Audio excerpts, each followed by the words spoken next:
कहता हूँ दरवाजा खुलवाओ वरना गोली चल जाएगी। अरे नंदोई साहब, काहे को हल्ला मचा रहे हो? अंदर बहू बेटा है। बहू बेटा अंदर है, तुम इतनी गर्मी में बाहर पड़े हो। ऐसे होते हैं बहू बेटा। ससुरा एक दिन में ही निकाल दिया घर से बाहर माँ बाप को। अरे आज उनकी सुहाग रात है, इसीलिए हम दोनों बाहर सो रहे हैं। मैंने पहले ही बोला था अभी कच्ची उम्र में शादी मत करो, अब पड़े रहो दोनों बाहर। अरे नंदोई साहब, हमारे घर में कमरा एक ही है, उसकी अंदर सुहाग रात चल रही है, आप इधर आ जाओ। अब तो उनकी शादी हो गई है, अब रोज रोज ही सुहाग रात मनाएगा, तो इतनी गर्मी में रोज तुम दोनों बाहर ही पड़े रहोगे क्या? नंदोई साहब, आज रात की ही तो बात है। अरे नंदोई तो मेरे हैं ये। मेरा मतलब बहनोई साहब, आज रात की ही तो बात है, कल से बिस्तर अंदर लगेगा सभी का। अरे तो मैं कहाँ सोऊं इतनी भयंकर गर्मी में, यहाँ तो पंखा भी नहीं है।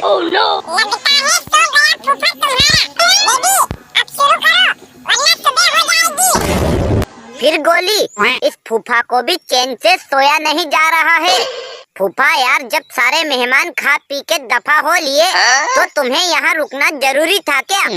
ओए चिरकुट, ससुराल है मेरी, मुझे सोना है अंदर। नहीं, आप बाहर सोइए। बाहर बहुत गर्मी है, मुझे अंदर ही सोना है।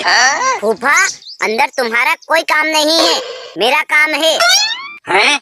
अंदर तेरा क्या काम है? किसी भले आदमी ने तुझे अपनी लड़की दे दी तो तू उसे खामखा तंग करेगा क्या? चल हट सामने से, मुझे अंदर सोना है। अरे अरे बहनोई साहब, यहाँ क्या ले रहे हो? यहाँ तो हमने भी घुसने की हिम्मत नहीं की। नंदोई साहब, चलो यहाँ से, अगले साल तक मुझे पोते का मुंह देखना है। इतनी गर्मी में बाहर सोऊंगा मैं? नंदोई जी, ये बात आराम से बोलो ना, एक तो बात बात में बड़ा फायर करते हो तुम। आइए, आप बच्चों को आराम करने दीजिए, चलिए। इतने बड़े कमरे में ये दोनों अकेले अंदर सोएंगे और मैं इतनी गर्मी में बाहर सोऊंगा? नहीं, मैं इतना अपमान सहन नहीं कर सकता। मैं आपको गर्मी नहीं लगने दूंगी, आप मेरे वाले बिस्तर के पास सोना। तो उस